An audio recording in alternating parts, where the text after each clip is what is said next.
All right, well, welcome everyone to our pyramid model. This is our session 2, and this one will be on nurturing and responsive relationships. As we go along, please, if you have any questions, put them in the chat or feel free to unmute yourself. Forgive me as I'm going to be trying to keep attendance as well while we go through our training. Alrighty. So the next section that we're going to be focusing on in the foundation is a foundational piece of the pyramid model. Like I said, we're going to start with nurturing and responsive relationships, and that's going to happen between children and teachers, as well as teachers and family, and teachers and other staff. I am going to drop in the chat the pyramid model implementation checklist. Give me just a moment here. And this is just a good checklist that shows what best practices for a pyramid model would be. And you can look at these and just see what you're implementing or what you could better implement in your classroom. See? And I just dropped that in the chat. Welcome, Lisette. Welcome, Brienne.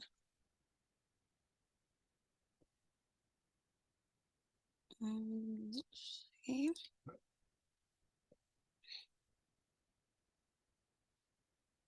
So I just dropped in the chat the pyramid practices checklist. And like I said, look over that as we go along. You'll see best practices from pyramid model to use in the classroom.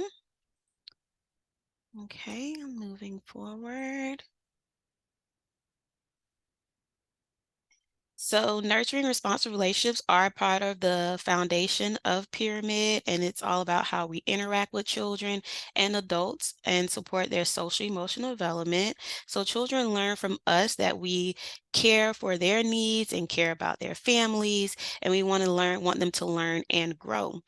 The practices that we'll focus on in this section will be primarily on supporting interactions between teachers and children, and we will also review ideas and strategies for interactions between teachers and families, as well as teachers and other staff members, so teacher-staff relationships as well.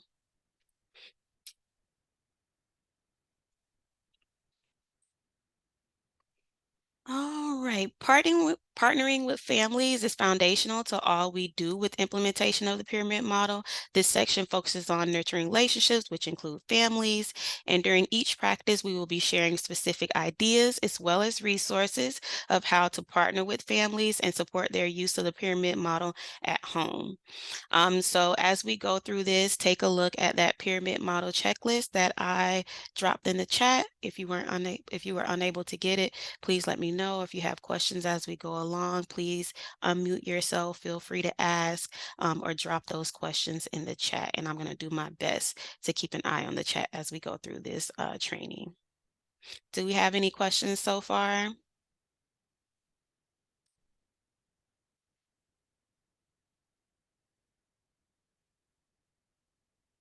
All righty. So, building relationships. The relationships that we build with children and families and colleagues are at the foundation of everything that we do. Relationships are super important. And it is important to build these relationships early on rather than waiting until there is a problem. Children learn and develop social emotional competence in the context of relationships that are responsive, consistent, and nurturing. Okay, Miss Brienne says she doesn't see the link. I'm going to drop it once more in the chat. Thank you for letting me know, Brienne.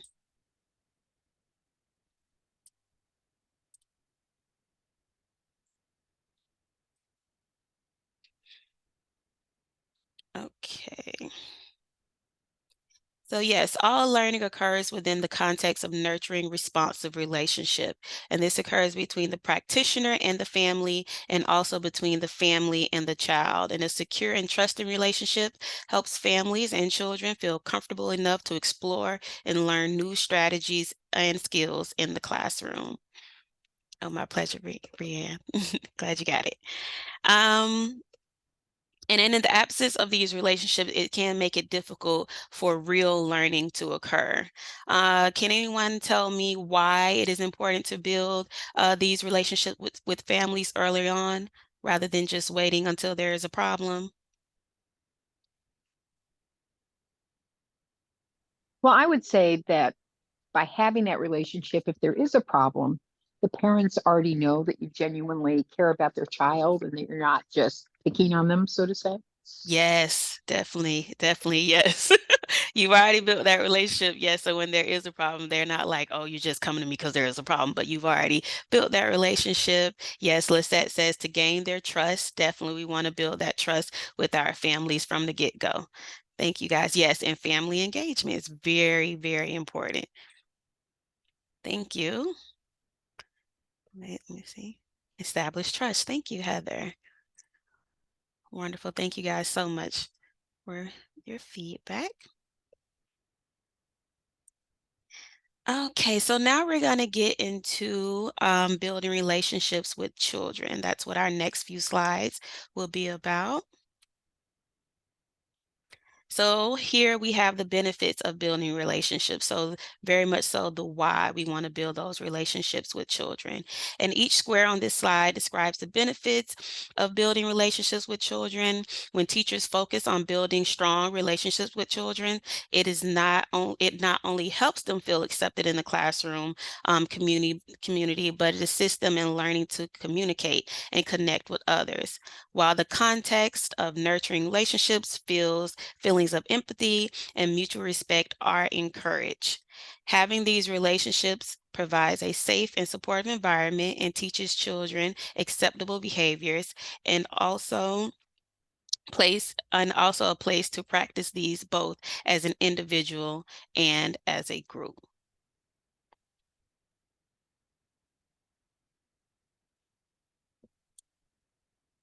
Okay. Thank you for letting me know, Heather. All righty.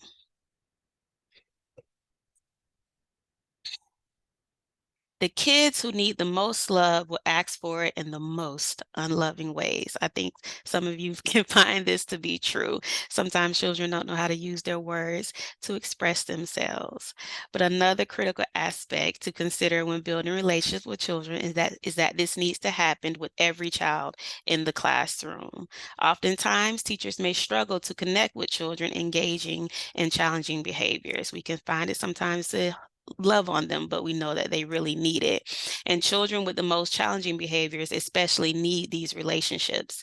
Oftentimes, when children engage in challenging behavior in the classroom, building relationships becomes more difficult. But teachers need to remind themselves that the behavior is communicating a need and ensure that they are engaging with the child to build relationships with other children, but also with the teacher. And we'll review more about challenging behavior later in in the pyramid model series. We'll have a section on challenging behavior. Give me a moment. Welcome, Gloria. I'm just gonna mark you here. All right, thank you all for your patience. Just wanna make sure everyone gets marked present today.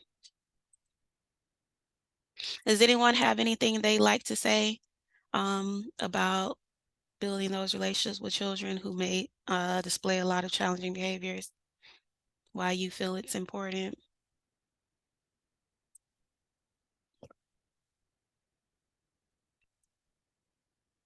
Okay. If so, you can always put your answers in the chat. Moving forward.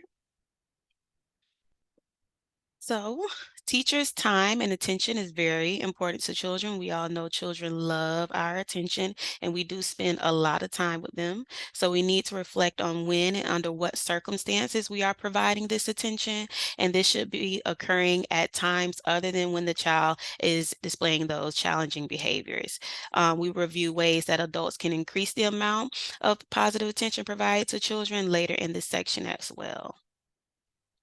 So we do really want to ensure that we are providing children with the attention that we need, but not just when it's those challenging behaviors. We also want to give them attention when they do try or do display those positive behaviors as well. And we'll get more into that in the upcoming sessions. Okay, so if you could take out, or if you can open the implementation checklist that I put in the chat. And so this next set of slides will review what is meant by supportive conversations, positive attention, as well as positive descriptive feedback. And some of these ideas may be new to you and some may just be a review as well. But I encourage you to share any strategies that you possibly have used in your classrooms or in your centers. And we can discuss them. Okay.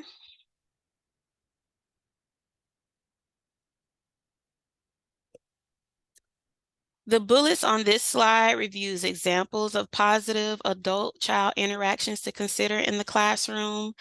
Teachers can begin with simple strategies such as acknowledging children's communication and greeting them by their name in the morning. That makes it very personal, the greeting very personal, instead of saying, "Good morning, everyone," but greeting each child by name is can be super helpful in building those relationships.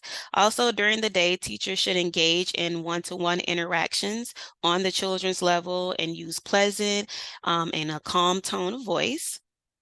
And then also following the child's lead and interest, as well as listening to them and encouraging them, listening to them and encouraging them to listen to others to build those positive relationships with others is important. Finally, acknowledging any accomplishments and efforts can be a powerful way to connect with children in the classroom. Definitely following their lead is super important. It shows the child that you are interested in what they are interested in. And then also encouraging them to use their listening ears and their listening skills to connect with their friends as well. You point out the acceptable behaviors that children express, such as paying attention or being nice to a friend. Definitely, Lisette, definitely, we do want to point out those positive behaviors as much as we can. I know children who display a lot of challenging behaviors, they really do thrive off of that positive feedback, and we're going to get into that. Thank you so much, Lisette.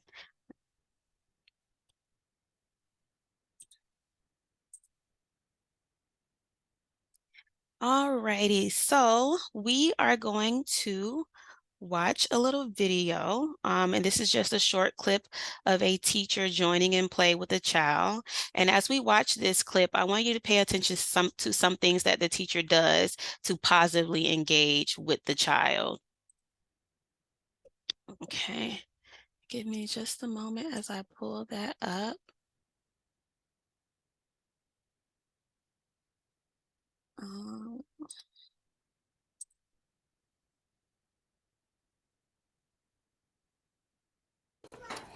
I was thinking we could have a drama party or a slumber party. Oh, that sounds like fun. I used to have those when I was little. Wow. Pajama parties. You? Yeah, we'd have pizza and stuff, you know. We used to have pizza. I had pizza at the center. At the center? Yep. Is it from the pizza place or does the lady make it? The lady make it. We would watch a SpongeBob movie. Yeah? Yeah. I didn't see that. How is it? Great. It's Yeah. brilliant. Can you tell me about the story? Because I don't know anything about it, because I don't have little kids at home to watch this stuff. So you all have to tell me what's going on. Well, I'll tell you about the stuff eating. Okay, go and ahead. Toys. What happened? They are are copying you by the house area and the block area and the computer and the writing area and the penning area. And I'm sorry, everyone. I see a lot of people say they can't see the video, they can only hear it. Give me a moment.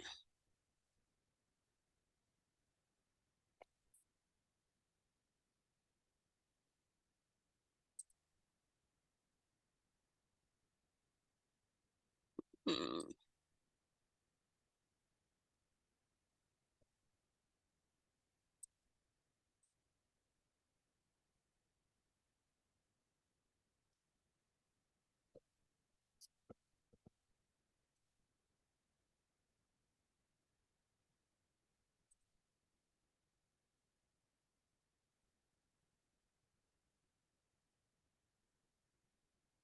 Are you able to see a video now? Yes. Thank you. Alrighty. I was thinking we could have a drama party or a slumber party. That's not, oh, that sounds like fun. I used to have those when I was little, What? pajama parties. You? Yeah, we'd have pizza and stuff, you know. We used to have pizza. I had pizza at the center. At the center? Yep. Is it from the pizza place or does the lady make it? The lady make it. We was watching SpongeBob movie. Yeah? Yeah. I didn't see that. How is it? Great. It's Yeah. brilliant. Can you tell me about the story? Because I don't know anything about it, because I don't have little kids at home to watch this stuff. So you all have to tell me what's going on. Well, I'll tell you about the stuff eating Okay, go and ahead. toys. What happened? They are copying you by the house area and the block area and the computer and the writing area and the penning area. And We don't have art now, remember? That's our studio. Is that the after-school place you go to? yeah, and they got sand But and they copy the doors we got. whose is better, this class or the after-school? This class. Why? Because I like it when Janelle was there and Rita and Miss Ellie. Okay. and Miss Elizabeth. So what do you do there? What do you do there? Well, I can tell you the stuff they got. What do they got? They got red, blue, green, and some more planks and bowls. Yeah? The same cups. Yeah. Oh, so they don't use paper when they eat? They have regular cups and stuff? Yeah. For the house area. Oh, they have the same ones as us? Yup. They copying you with everything. And the other one, the computer work, and the other computer work. Well, that one, computers. We're going to try to get it fixed. I'm going to ask, okay? Because it's hard to wait your turn, huh? Who's over there on the rug? That Miss Bella? Miss Bella and Miss Elizabeth. Oh. So, but you have a good time there, right? Yeah. Yeah. I don't think, you know what, I don't think they're really copying us. I think they know what children like to play with. So they have the same stuff. What's your favorite thing there? I'll tell you what's my favorite toy. What's your favorite toy? Play-Doh with my teacher, Miss Ellie. Oh, what about the after school? What do you like there? I like to play with Kelly and Claudia. Oh, so you made new friends already? Yeah. Well, I think that's because you're a wonderful little girl, huh? Mhm. Have they been there for a long time? Yeah. Yeah. So they helped you out with like the rules and stuff? Yeah. Or do they have the same rules as us? Yep. Same? The old ones. The old ones? And they try to copy us with the brand new stuff too. Yeah, but do you remember when we talked about if someone copying you, that means they must like what you're doing, so it's okay? Yeah. So they must think that we're really good here, huh? Yeah, you think so?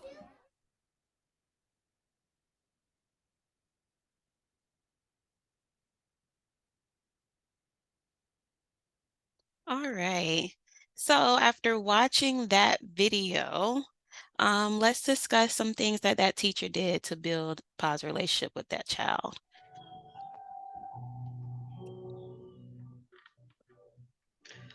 She was having great conversations with the child. She was very super attentive Mm-hmm. to what the little girl was talking to her about. You know, she was very generally interested in spending Yes. time with her. Mm-hmm. And, you know, she even shared her own life a little bit with her, and, you know, asked many questions to keep the conversation moving. Yes, she did, right? And then what kind of questions did she ask too, Miss Gloria? If you know. Well, she asked a lot of open-ended questions. You know, Yes, tell me yes. what the movie's about. I've Mm-hmm. never seen the SpongeBob movie before, so that way she could, you know, keep the conversation moving along. Yep, she asked a lot of open-ended questions. Um, Thank you so much, Gloria. Let's see. We have Brienne, who said, well, Brianna Heather, who said, a lot of repeating what the child said that showed she was listening. Yes, she did a lot of repeating and then extending on what the child said as well. Also relating to what she was saying, of course.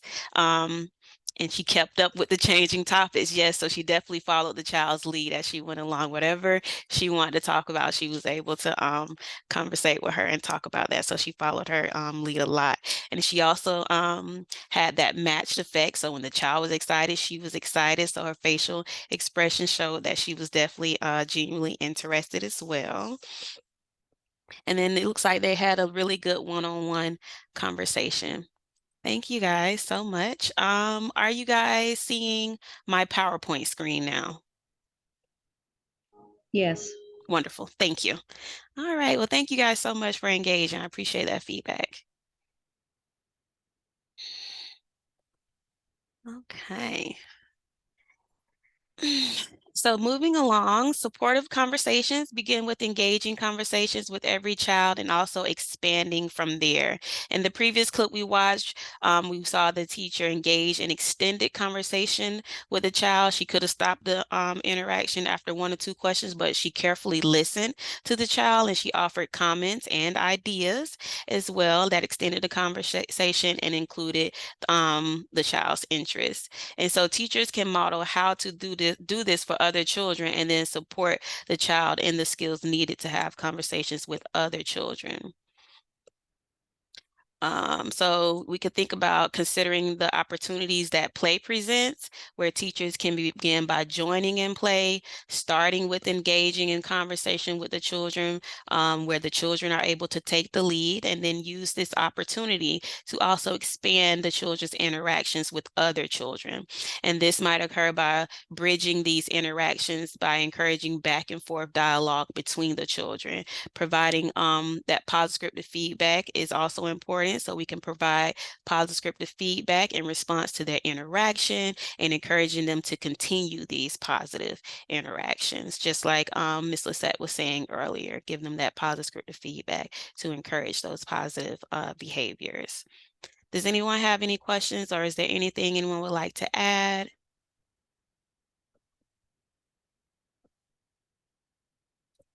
Not just yet. Hold on, I have someone that joined. I'm gonna just mark them here. It's Cantina. Welcome, welcome.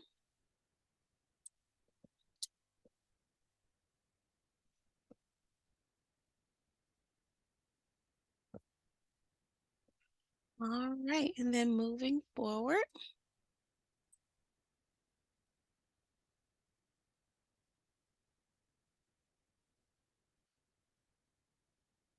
Okay.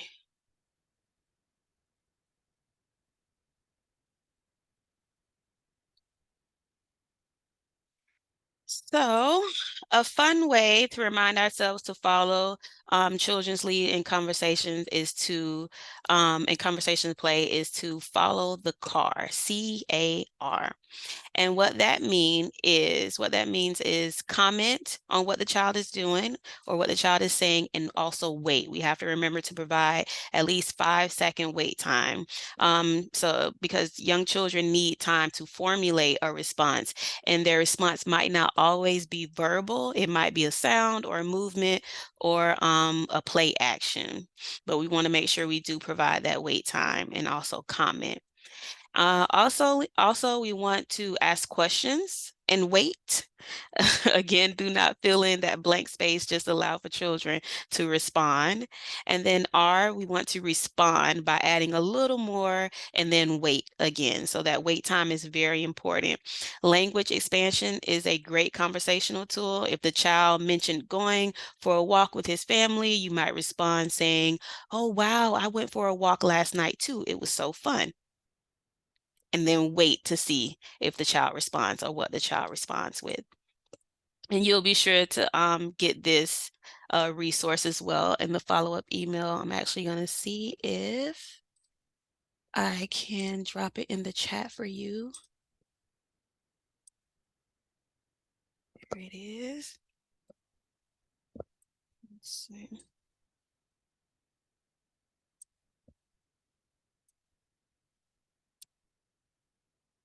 And there we go with that.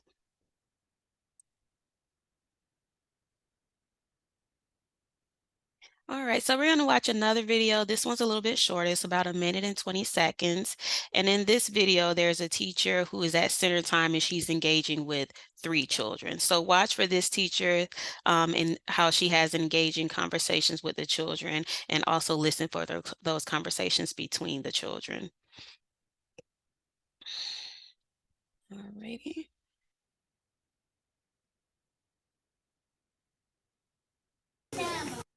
Make sure I share this screen.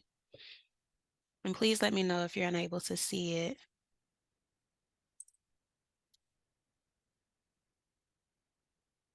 I'm gonna do a silly face this time. Ready? Count 1, 2, 3.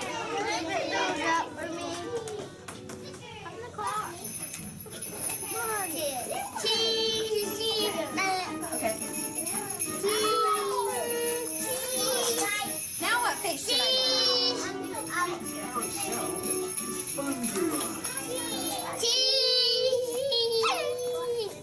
I think we have to take turns. I think I have to look at one at a time. So now I looked at Clayton's. Now, Devin, what kind of face do you want me to make? One side, both sides.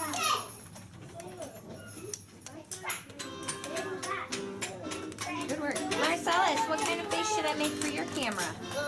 Like this. Like this. This is about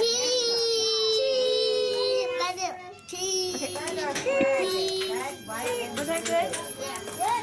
Can I see it on your camera? Does it show it somewhere? Right here. Ooh, I looked pretty good. Thank you. My turn.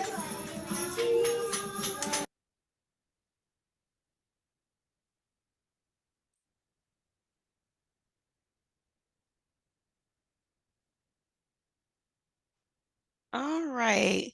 So in this video, does the teacher have conversation with the children? What would you say? They're not lengthy conversations, so you might consider it no. Okay. But she was engaging in them because she wanted to know, their opinion. She was helping support their play. They were being photographers. So she was asking them, hey, what type of face do you want me to make? And so she was helping them, think, go beyond just taking a picture. Right. She's helping them really think about, what, when you take a picture, what do you see? You know, obviously you get a lot of teachers or people's expressions, Yes. you know, and what people say. You know, the photographer with kids is always going, say cheese. You know, Mhm. one little boy was like, cheese. Cheese. You know, so she was, again, being very relatable and helping them Yes. extend their play Mhm. beyond just having the camera and taking a picture. Right, right. And following their lead too in this one. Yeah. Now what face should I make? So letting Mhm. them kind of lead in that. Thank you so much, Gloria. I appreciate that. Does the teacher support conversations between the children? Would you say yes, or would you say no, not really? I would say yes. Okay, Miss Lisette says yes. Why would you say yes, Miss Lisette? Well, she was, it looked to me like they wanted her attention, and what Mhm. she was doing, it was to reflect it back to the other friends, Mhm. like, and asking them questions about what kind of face you want me to do, or where can I see the picture to see if how do I look? So in a way, she was reflecting and making the others be part of the interaction. Right. And the conversation not necessarily needs to be verbal, but it can be nonverbal, but making it very clear that she wanted to integrate the other children. Like I heard when she said take turns, right? When she was saying we have to Yes, give, yeah. exactly. Exactly. Okay. Is there anything that anyone thinks she could have done differently?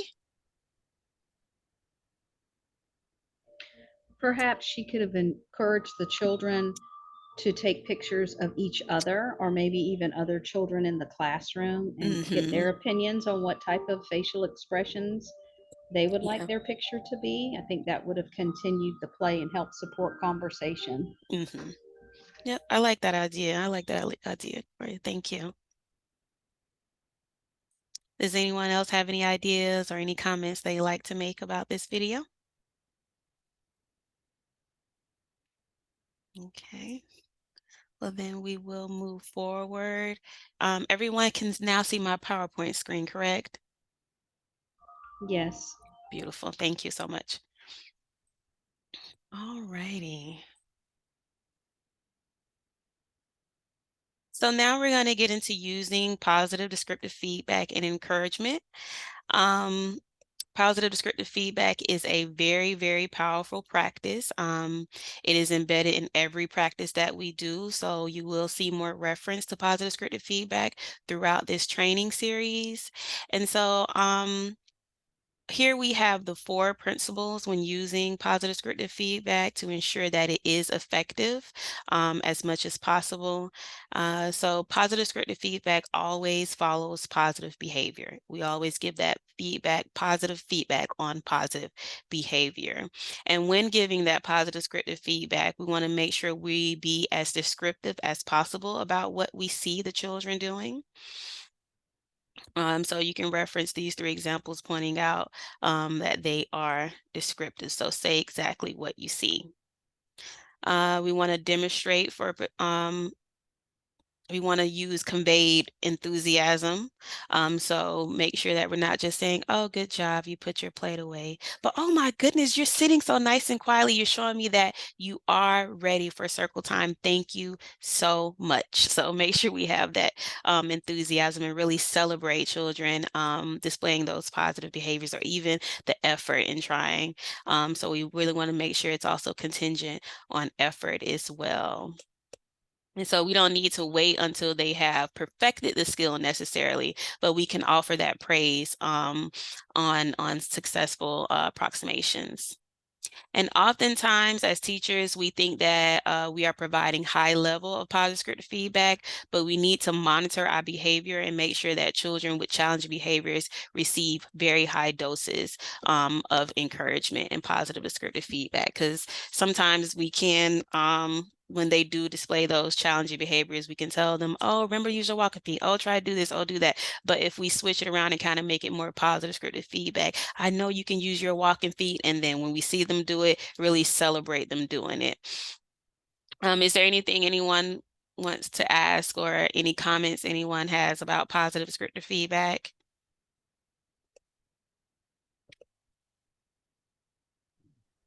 Something I've done to make sure with a child with challenging behaviors, I actually have a little counter I use when I'm knitting, and I set a goal for myself that I'm going to make sure I say 12 positive things today, and then I keep count to make sure I actually do that. Oh, nice. Yes. So holding yourself accountable, definitely making sure that you reach that goal. I like that idea a lot. Thank you for sharing. Anyone else?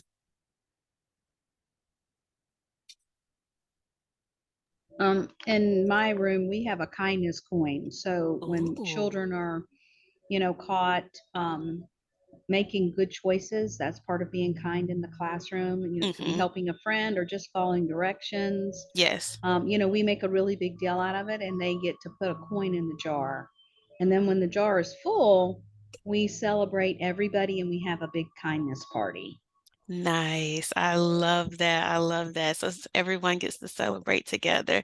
That's perfect. That's fabulous. I know here at the coalition, we also, when we go out and visit centers, we have like little high five handouts that we'll hand out when we observe teachers, staff, anyone doing anything amazing, because we know that adults also love that positive feedback as well. So wonderful ideas, everyone. Thank you guys so much for sharing. And so this is an example. Layla, you put your toys in the bin. You are being such a helper. While Diego shared his cards with Logan, he's being a kind friend. And also, you are really focused on that puzzle. You are a problem solver. So yes, all of these are beautiful descriptions or examples of that positive descriptive feedback that we want to provide children. So one focuses a lot on a child being a super helper, being a kind friend, working really hard on a puzzle.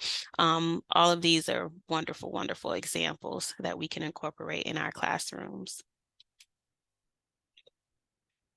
Okay, so something important that we want you all to remember is that you are the most powerful tool when working with children. And this is really good news. We can take action to ensure that positive and supportive nurturing relationships are built in the classroom with the children. We are with them for majority of the day. So it's very important that we do pour into these children as much as we can, that we also connect with them and their families in the classroom. So next we're going to watch another video clip that will talk about what it means to build a relationship piggy bank with children. And as you watch this, consider what they are doing in the classroom to make deposits with these children. And we'll discuss your ideas as well as we go along. Okay. Give me a moment while I share. Oh, Miss Norley says, I have a very smart 18-month-old. He has been very good help, and that's how we keep him busy. Yes, making him a super helper. That's always helpful with children. They love to help. So that's really nice. Thank you for sharing, Norlise. All right, I'm going to share my screen. Okay.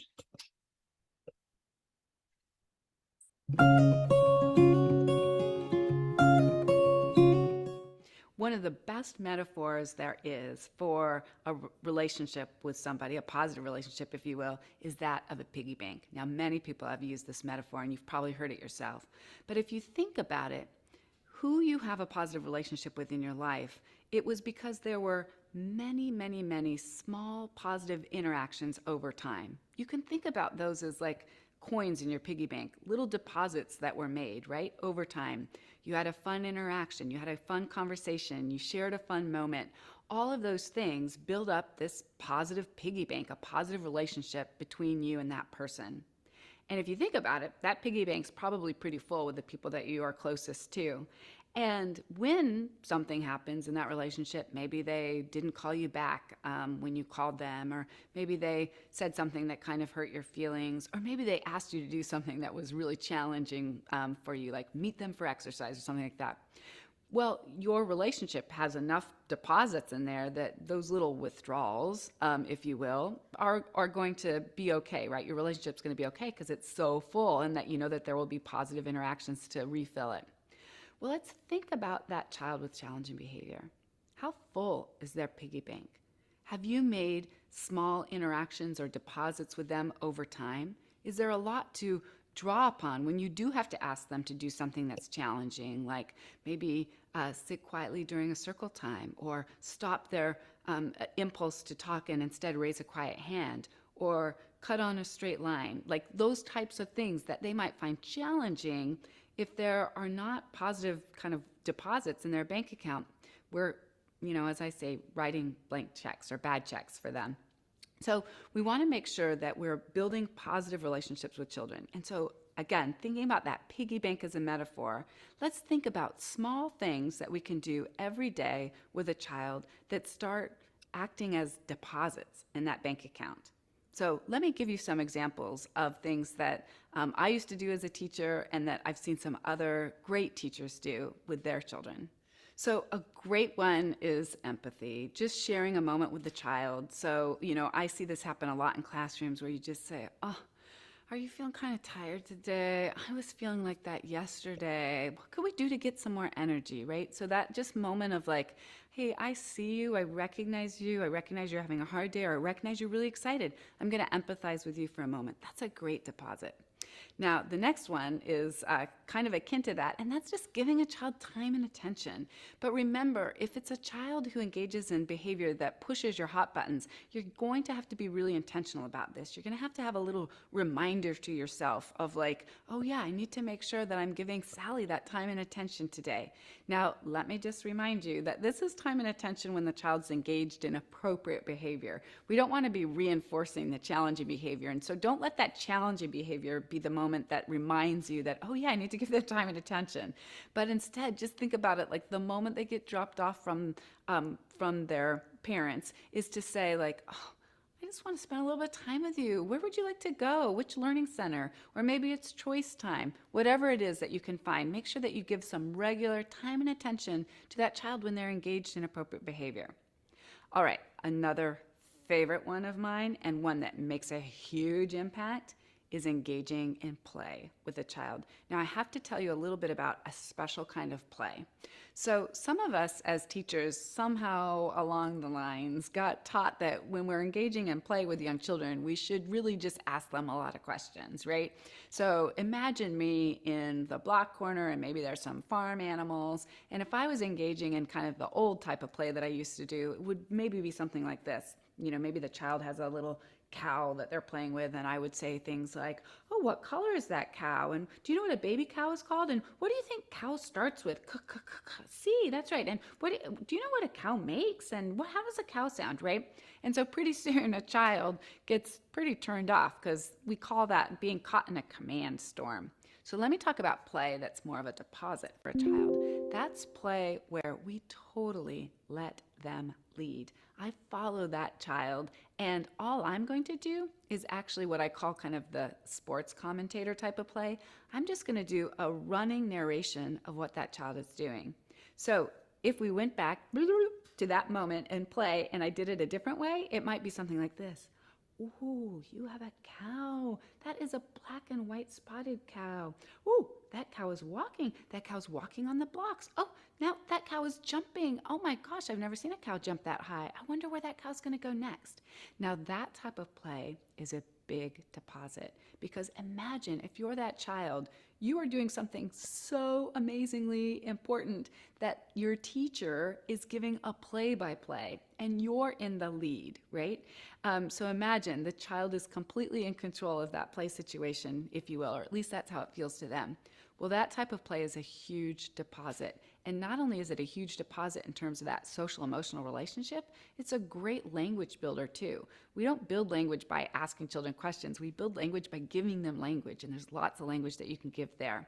So that type of play is a huge deposit. So I'm hoping that that goes in your piggy bank in terms of building a relationship with a child who maybe pushes some of the hot buttons.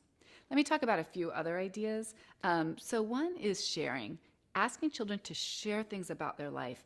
bring in pictures of their family, talk about their family, talk about who lives with them and things that they like to do and what their favorite toys are and what their favorite books are and maybe what movie they like, those kinds of things. And for you to listen, be an appreciative audience, but also for you to share things about yourself, right?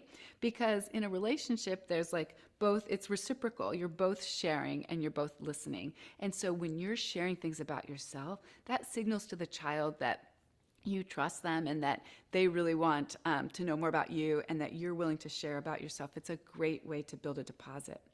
Now, there's a few other little practical ones that I want to talk about too. So one is this idea of a note home.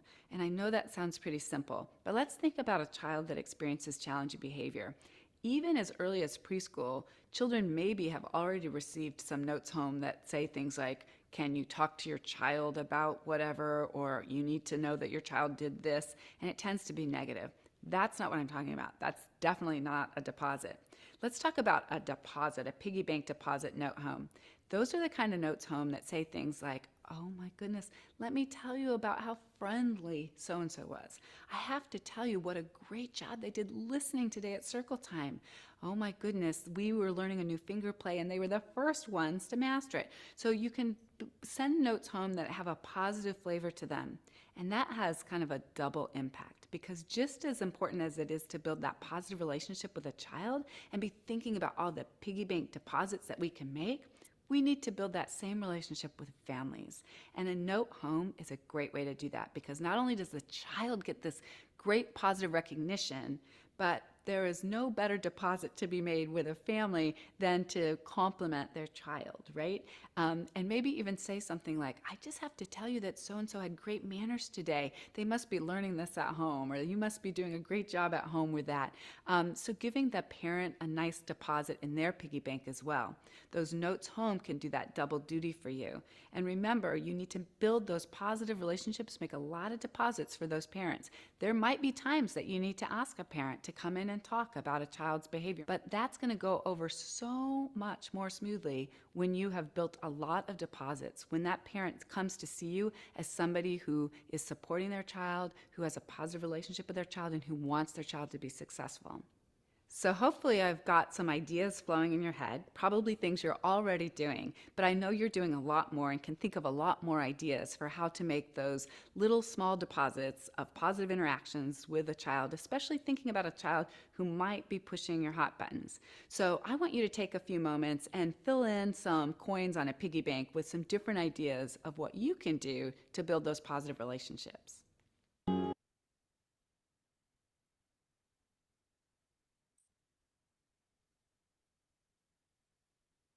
All right, everyone. So in that video, we just learned quite a few different ways that we can make deposits into children's emotional piggy bank. And she also gave us a few pointers for making deposits into our family's piggy bank. And I'm sure you probably heard when she expressed building that, making these deposits over time, these small deposits over time, can build that relationship with families, which helps make it easier when we do need to discuss challenging behaviors with them.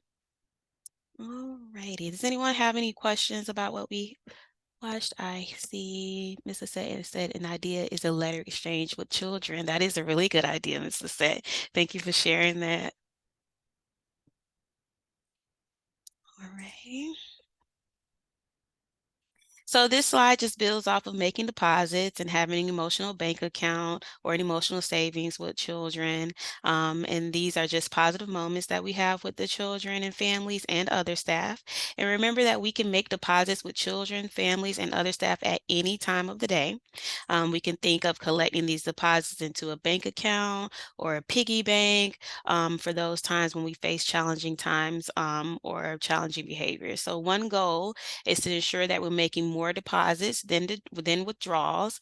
And also we're aiming for 5 positive statements for every 1 negative or neutral statement. So 5 to 1.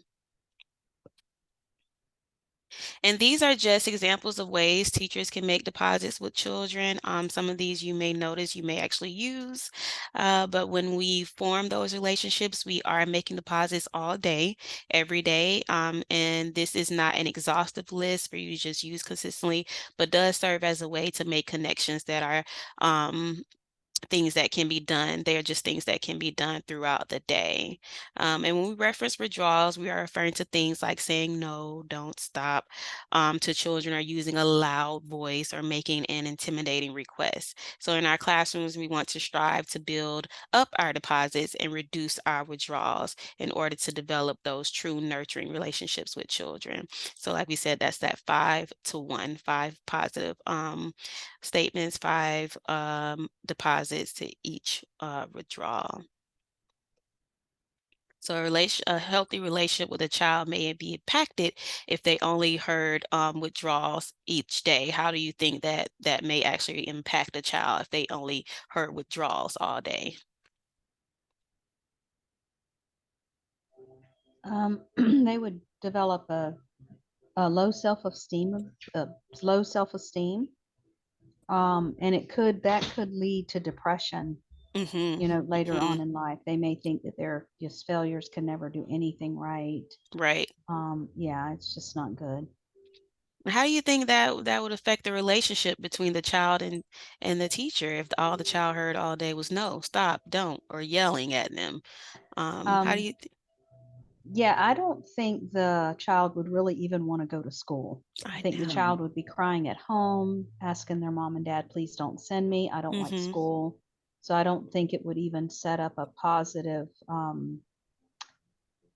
foundation for their Right. school life. Right, right. It'll create that strained relationship Hmm. between the teacher and child, and the child may not even feel like part of the classroom or the community in the classroom. Thank you so much for engaging, for sharing that. But you're exactly right. I'm going I to. also think that depend on the age group. I Mhm. think the question that Nora Lee's In the chat. added in the chat is very good because these deposits and withdrawals will look different depending on the age group. And I don't know, like changing the diaper of a baby might be taken by the baby as a withdrawal if the baby doesn't like to be changed. Yeah. But if you add to that process singing and talking and playing and being very responsive, Mhm. I think it Mhm. might change the idea of let's get you changed and I don't speak to you, I just manipulate your body and clean you and whatever Right. into a total withdrawal Yes. of affection. Yeah. Whereas you can use it as a time to connect, to establish that one-on-one where Yes. it happens to be that I am changing you too, but that's not the important part. The important part is that we're singing and moving, Mhm. relating to this is our time together, etc. So Yeah. Definitely, definitely. Like you said, engaging, having that one-on-one, having using that calm voice, and even giving them positive scripted feedback. Oh, thank you so much for letting me change your diaper. Now you're all clean as well. Yes, thanks so much, Lisette, for answering that question for us. Great. Norlise, I'm glad we were able to help. All righty. I think the practices for this for infant and toddler normally there are a totally different topic. Here we're just covering 3 to 5, I Mm-hmm. think, is preschool. Yeah. But if you want to learn more about the others, there are the module for the infant and toddlers in which these deposits and everything will look very different just Mm-hmm. because they're babies and they're in a different developmental stage than 3 to 5s. Yes, thank you so much for that, Lisette. So on this slide, it just talks about how to make deposits with families. So it discusses uh, ways, like I said, for you to make those deposits. So some things you can think about is, are you personally connected with families? Do they know what is happening in the classroom each day? How do you know what is happening at home or how it might affect the children that you're teaching? So how do you guys create that homeschool connection? Do they have information from you for promoting their child's social emotional development at home or behavior? Again, that's with those notes that we can also send home. And here we have a collaborative team video. I'm not sure that we're gonna have time for that video. We only got about 4 minutes left. But in this clip, it just discusses how collaborative teaming benefits the children in the classroom. And so some ways that you can make deposits with your team. Because making deposits are so important with with the team because it does affect families and children. Because with the children, they're able, when you have those, make those deposit with your team, you're able to have your classroom run like a well-oiled machine, and then you're able to have that meaningful instruction as well in the classroom. So creating a collaborative team ahead of time can make everyone in the room feel supported. So some things you can think about is the importance of having those positive relationships amongst you and your team, and how it is so beneficial to the instruction of the children that you teach. Does anyone have any questions here?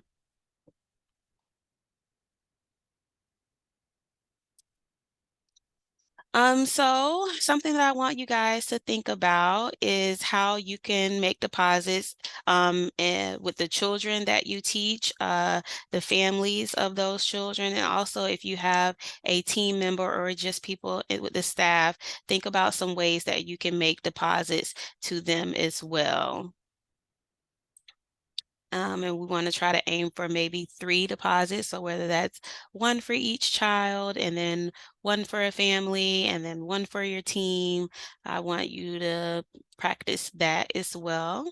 And also take a look at your pyramid model checklist. And that again is going to show you some practices that you can implement in your classroom to create those nurturing and responsive, those nurturing responsive relationships. I have a few more handouts. Does anyone have any questions, any comments or ideas? I don't want to hold you up beyond your time, and we're about to hit 1 o'clock, but I am gonna, yes, No, you were saying you were posting things in the chat and I didn't yes, see them. no Um, worries. okay.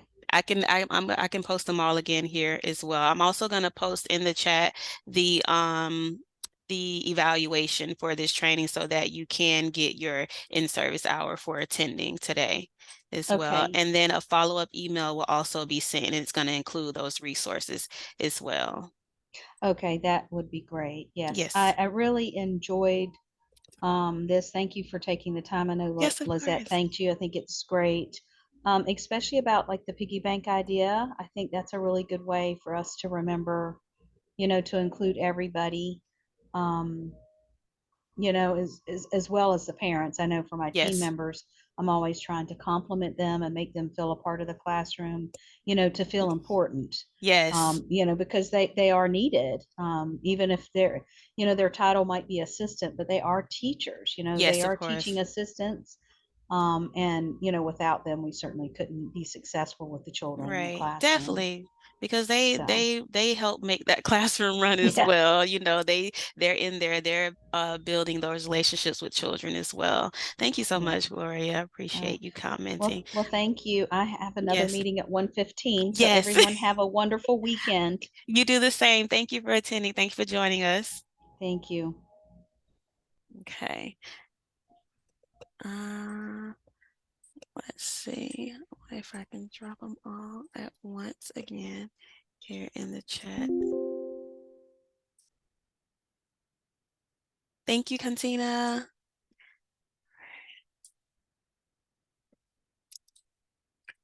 All righty.